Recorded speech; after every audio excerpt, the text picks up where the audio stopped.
You on video?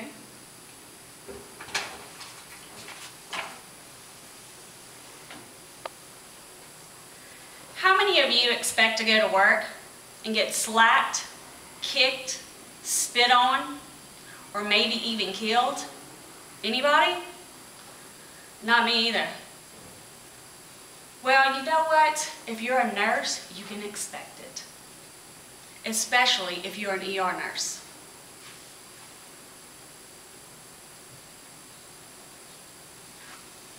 My name is Tracy Johnson. I've been an emergency room nurse for almost 15 years now. Personally, I have been slapped, kicked, I had water thrown in my face, I even had a knife pulled on me.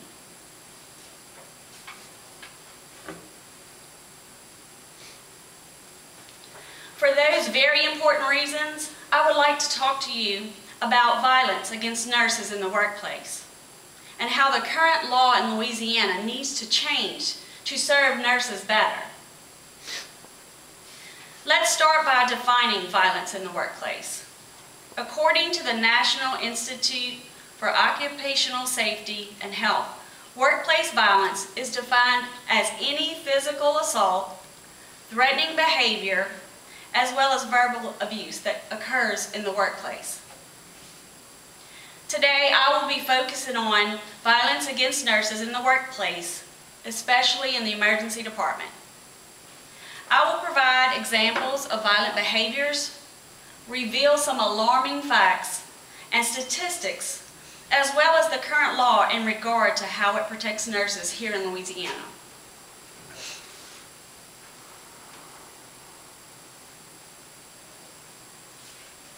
Let's look at a few examples of violent behavior toward nurses. First, there is physical assault. This may include slapping, pushing, grabbing, spitting on you, throwing food or water at you. It may also involve being shot or stabbed. There is threatening behavior. The person may shake their fist at you. They may threaten to choke you. They may get in your personal space, very close in your face. Or they could just get in your face and point their finger at you, dare you to come any closer. They're trying to intimidate you. Also, any angry family member, relative, visitor could pull out a knife or gun and threaten to harm you, or maybe even kill you. The most common type of violent behavior is verbal abuse. This may include someone just calling you names. They may curse at you, yell and scream at you.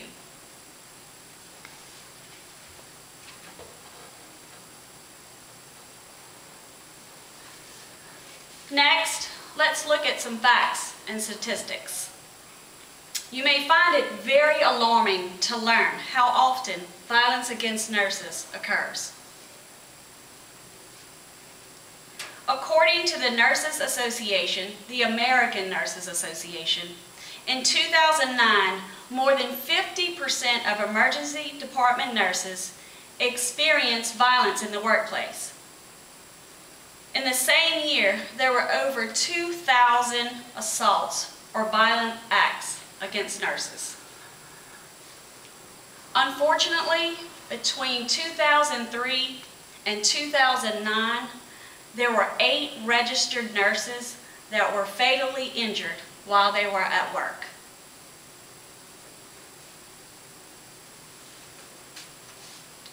Another credible source of information is the Emergency Nurses Association.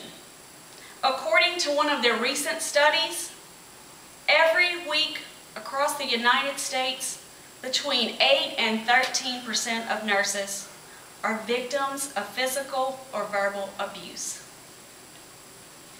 Another study by the ENA, written in June of 2008, showed that nurses are 16 times more likely to be confronted with violence on the job than any other service profession.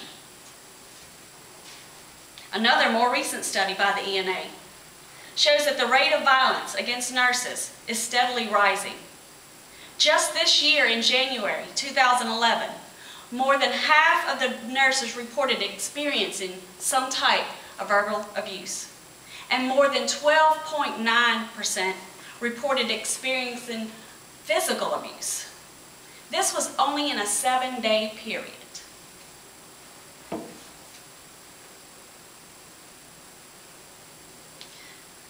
The Joint Commission on Accreditation of Healthcare Organizations recently wrote in an article that, I quote, "Nurses are assaulted on the job to the same degree as police officers and prison guards."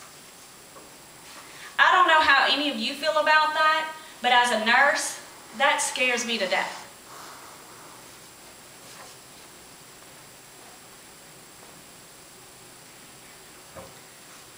Lastly, let's talk about the law. Do our laws protect us?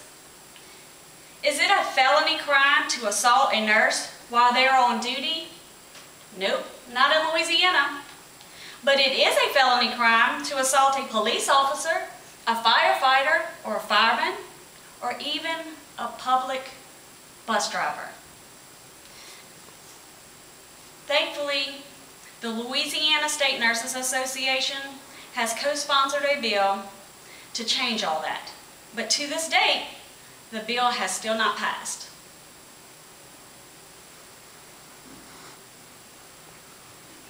According to the American Nurses Association, 16 states out of 50 have enacted or adopted a state legislative agenda in regards to violence against nurses in the workplace. And again, Louisiana is not one of them. The bottom line is Louisiana needs to strengthen their laws. Why? To answer that question, I'll quote the CEO of the New York State Nurses Association. "Any deterrent that encourages a potential attacker to think before they assault a nurse on duty is a positive step toward increasing safety for everyone."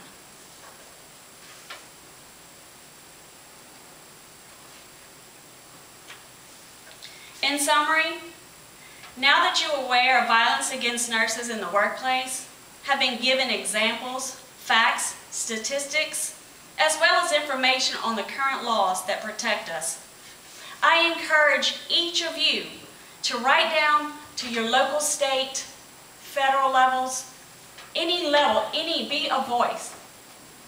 We need this bill passed as soon as possible before there are more deaths among nurses.